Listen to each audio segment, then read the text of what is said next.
रात की दुल्हन। किस्त नंबर 4। जब रोने की आवाजें ज्यादा हुई तो मैंने सर पर दुपट्टा लिया और बाहर की तरफ आई तो बहुत से लोग जमा थे और खून में लथपथ रबनवाज मेरी आंखों के सामने था। आ गई मनहूस, खा गई हमारा भी सुहाग। मुझे समझ नहीं आ रही थी क्या हो रहा है। मैं थोड़ा और आगे गई तो सरफराज मेरे करीब आया और मेरे सर पर हाथ रखा। मुझे ना ही रोना आ रहा था और ना ही मुझसे बात हो रही थी। मेरी सौतन ने मुलाजमा से कुछ कहा और मुलाजमा मेरे बाजू से पकड़कर अंदर ले गई। इलाके के लोग घर में जमा थे। मालिकन अपने कपड़े उतार दे और ये कपड़े पहन ले। इसने मुझे एक सफेद लिबास दिया, मैंने वो पहन लिया। अभी तक मेरे हवास गैब थे। मेरी चूड़ियां उतार ली और जो मैं दुल्हन की तरह सजी हुई थी सब कुछ उतार दिया। रात का वक्त था सब रो रहे थे। मैं एक कोने में बैठ गई घुटनों पर सर रखकर। इतनी देर में मेरी अम्मा रोती हुई आई मेरे पास, मुझे सीने से लगाया। मैं जो इतनी हंस मुख मिजाज की मालिक थी आज एक खामोश थी। सबा और उसके घर वाले भी आ गए। सबा मेरी तरफ देख रही थी, मैंने मुंह झुका लिया। कुछ देर बाद वो मेरी तरफ आई और बोली, नूरी हमें ऐसा नहीं चाहा था। मैं खामोश रही। पूरी रात लोग आते रहे। जनाजा घर में था। कुछ लोग तो सिर्फ मुझे ही देख रहे थे। एक औरत दूसरी से कह रही थी, कितनी खूबसूरत बीवी ले आया बेचारे कल रात। और हाँ, कैसे माँ बाप थे। इतनी छोटी उम्र की बच्ची इतने बोले को बया दी।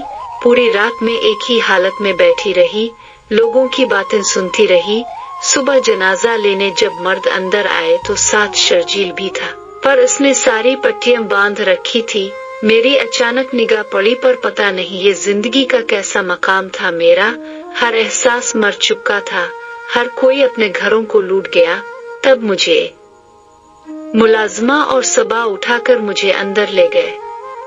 अम्मा भी मेरे साथ थी। कमरे में जाते मैं नीचे बैठ गई। मैं तुम्हें अपने साथ ले जाऊंगी, अब तुम्हारा यहाँ क्या काम। सबा ने कहा, आंटी ये आपका बहुत अच्छा फैसला है। रात को सब सो गए हूँ शायद, पर मुझे एक पिल भी नींद न आई। अपने बिस्तर की तरफ देख रही थी। कल यहाँ वो शख्स मुझे अपनी बाहों के घेरे में लिए था, आज ये एक बेवा का कमरा है। मेरी किस्मत में एक शब की सुहागन होना लिखा था। अब पूरी जिंदगी ऐसे ख्यालात की दुनिया में खोई रही। जब सारी रसूमात हो गई तो अब्बा अम्मा ने सरफराज से कहा, अब हम अपनी बेटी को ले जा सकते हैं। तब सरफराज और सबा ने कहा, बिल्कुल ले जाएं। मगर बड़ी सौतन वही से पुकारी, नहीं ये नहीं जा सकती। मैं हैरानी से इसकी तरफ देखने लगी और अब्बा बोले, मालिकन ऐसा क्यों। इसने जवाब दिया, आपकी बेटी एक रात और एक दिन जागीरदार के साथ गुजार चुकी है और औरत के हमला होने में क्या वक्त लगता है। ये इद्दत में बैठे गई और फिर बात देखी जाएगी। सरफराज बोले, उम्मी जान ये अब कैसी बातें कर रही हैं। मैं बिल्कुल ठीक कह रही हूँ। मैं इधर ही रह गई। सबा रोज आ जाती मुझसे बातें करने, पर मेरा दिल बातों में भी नहीं लगता था। मैं ज्यादा वक्त अपने कमरे में गुजारती थी और शदीद नींद की हालत में रहती। कुछ भी अच्छा नहीं लगता था। जो भी खाती मतली होने लगती। 1.5 माह गुजर गया था। जागीरदार को मुझे इसकी शक्ल भी कम ही याद थी। अचानक मैं बेहोश हो गई। सरफराज डॉक्टर को ले आया। इसने मेरा चेकअप किया, कुछ टेस्ट करवाए और जब रिपोर्ट आई तो सब हैरान हो गए। क्योंकि मैं हामिला थी। तब मेरी सौतन ने कहा, इसीलिए मैंने नहीं जाने दिया। पता चला सबको। मैं बहुत उदास हो गई इस बात से। अब तो लगता था जिंदगी बिल्कुल ही खत्म हो गई थी। मेरा रंग रूप सब जल गया। डॉक्टर ने कहा कि ये बहुत कमजोर है, इसके खाने पीने का ख्याल रखें।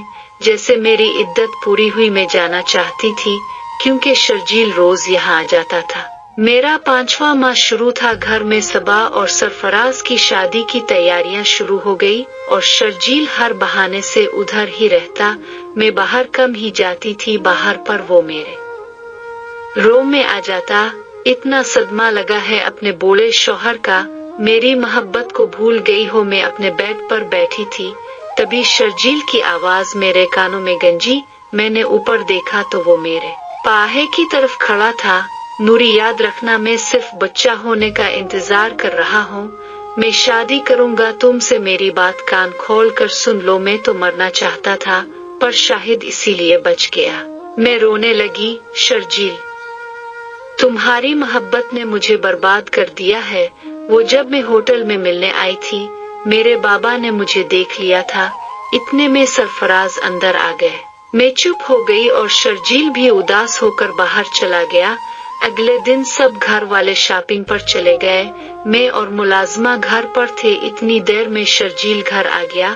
शर्जील जैसे घर आया, मुलाजमा फौरन मेरे कमरे में आई। मालिकन सबा बीबी का भाई आया है। मैं बिस्तर पर लेटी हुई थी। इतनी देर में शर्जील भी अंदर आ गया। अब बाहर बैठे मैं आती हूँ। नहीं नूरी, मेरे पास वक्त नहीं है, बात सुनो। मासी, अब साहिब के लिए चाय बनाओ। वो चली गई। शर्जील, आपको ऐसे मेरे कमरे में नहीं आना चाहिए था। नूरी, मैं मर जाऊंगा और बर्दाश्त नहीं होती तुम्हारी जुदाई। शर्जील, अब शाहिद ये कभी भी मुमकिन ना हो। अब शाहिद हम कभी एक ना हो पाए। नहीं नूरी, ऐसी बात भी मत सोचना, हम जरूर एक होंगे। सब शॉपिंग में मसरूफ थे। मैं वहाँ से बहाना बनाकर भाग आया। शर्जील, घर वालों को पता चलेगा तो सब क्या सोचेंगे? कोई कुछ नहीं सोचेगा। मैं बताकर आया हूँ कि तुम लोग शॉपिंग करो, मैं आपके घर जाकर थोड़ा आराम कर आता हूँ। कौहे की शॉपिंग मॉल सरफराज के घर के करीब था। नूरी रो रही थी। शर्जील, तुम अपनी जिंदगी मेरे लिए खराब मत करो। इतनी देर में सबारों में आई। शर्जील, तुम्हें ऐसे यहाँ नहीं आना चाहिए था। मेरा ससुराल है, ये सब क्या सोचेंगे? कोई क्या सोचता है मुझे कोई फर्क नहीं पड़ता। मुझे फर्क पड़ता है शर्जील और मेरे होने वाले बच्चे को भी। नूरी, मुझे सिर्फ तुम्हारी परवाह है और मुझे मेरे बच्चे की। आज के बाद मेरे रो में आने से पहले सोचना, मैं तुम्हारी महबूबा थी पर इस बच्चे की माँ। कल दुनिया मेरे बच्चे हूँ, बदकिरदार माँ की औलाद होने का ताना दे। मैं ये बर्दाश्त नहीं कर पाऊंगी। वो मुझे हैरत से देख रहा था और सबा भी। शर्जील, मैं तुम दोनों की शादी करवा दूंगा। सरफराज ये बात कहते हुए अंदर दाखिल हुआ। मैं खामोश रही।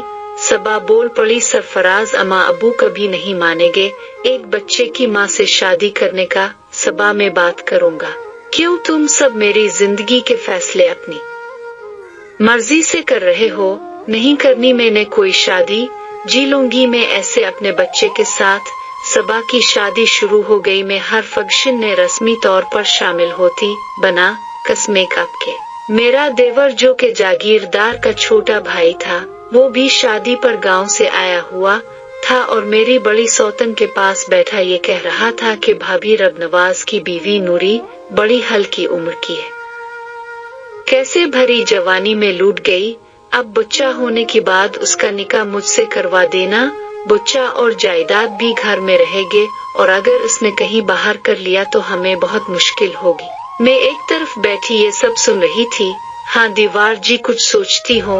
अभी तो 7वां माह चल रहा है। हाँ, इतना तो मैं इंतजार कर सकता हूँ। मुझे इसकी नजरें बहुत अजीब लग रही थी और ये बात शर्जील भी सुन रहा था। वैसे भाभी, मेरे भाई की पसंद को दाद देनी पड़ गई। मुझे तो एक बीवी भी ऐसी नहीं मिली। मेरी सौतन हंसने लगी और फिर बोली, अब मिल जाएगी ना? सरफराज के आते ही वो खामोश हो गए। रुखसत होकर सबा भी इस घर में पहुंच गई। आज वलीमा था। मैं अपने कमरे में तैयार हो रही थी। पीछे से जागीरदार का भाई शहनवाज कमरे में आते ही पीछे से मुझे बाहों में लेने लगा। मैं डर कर आगे की तरफ भागी तो मेरा पांव फिसल गया और मैं गिर गई। मेरे माथे पर चोट लग गई। वो भी डर गया था। मैं बहुत मुश्किल से उठी और उसके करीब जाकर उसके मुंह पर थप्पड़ मार दिया। मेरी सौतन रो में आ गई। नूरी, तुम्हारी हिम्मत भी कैसे हुई इस पर हाथ उठाने की? कुछ महीनों बाद उसकी बीवी बनू गई। अस जैसे बदकिरदार और घटिया इंसान की बीवी बने से मुझे मौत कबूल हो गई। शहनवाज मुझे गुस्से से बोलता हुआ चला गया। तुम्हें मैं देख लूंगा नूरी। इतने में शर्जील और सरफराज कमरे में आ गए। सारी बात वो सुन चुके थे पर सरफराज ने अपनी माँ से कहा, चले ये सब बातें मैं आप से बाद में करूंगा। मैं वलीमे पर नहीं गई थी। ایک تو گرنے کی وجہ سے میں تکلیف میں تھی اور ایک ساتواں ماں تھا تو سانس بھی پھول جاتی تھی۔ میری ایسی حالت کو دیکھتے ہوئے اماں نے باجی کو میرے گھر بھیج دیا تھا۔ شرجیل بھی روز ہمارے گھر آتا تھا اور مجھے یہ کہہ جاتا کہ بس دن گن رہا ہوں۔ مجھے ایسے لگتا تھا کہ میری باجی کو شرجیل اچھا لگنے لگا تھا۔ میں نوٹ کرتی تھی، وہ اس میں کافی دلچسپی لیتی تھی۔ پہلے تو یہ بات مجھے اچھی نہیں لگی، پھر میں نے سوچا کیوں نہ میں اپنی بہن کی شادی شرجیل سے کروا دوں۔ میری بہن کی عمر نکلی جا رہی ہے اور کیسے خاموشی سے سب کی خدمت کرتی ہے، کبھی اف تک نہیں کیا۔ باجی ایک بات پوچھو؟ ہاں نوری پوچھو، اب سچ بتاؤ گی؟ ہاں میری جان، کیا آپ کو شرجیل اچھے لگتے ہیں؟ وہ مسکرا کر شرما گئی۔ بتاؤ نہ، وہ مجھے دیکھ کر مسکرا رہی تھی۔ اگر میں ہاں بھی کہہ دوں تو کیا فرق پڑتا ہے، اس بات سے وہ کو میرے تو نہیں ہو جائیں گے۔ میں ہنسنے لگی، کیا پتا قسمت نے اسے آپ کے لیے سب سے بچا رکھا ہو۔ اس بات کا کیا مطلب؟ کچھ نہیں۔ ہم دونوں بہنوں نے آنکھیں بند کی اور وہ تو سو گئی، پر میں سونے کا ڈرامہ کر رہی تھی۔ روز کی طرح ہزاروں خیالات نے مجھے گھیرا ہوا تھا۔ صبا کتنی خوش ہے، مجھے رشک آتا دونوں کے پیار ہو۔ دونوں تو کمرے سے باہر ہی نہ آتے۔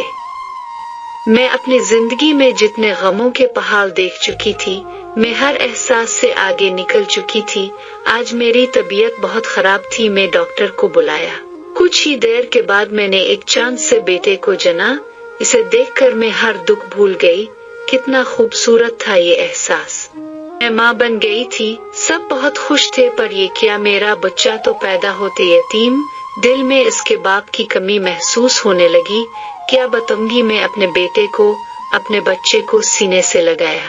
ایسا لگنے لگا جیسے یہی میری ساری دنیا ہو۔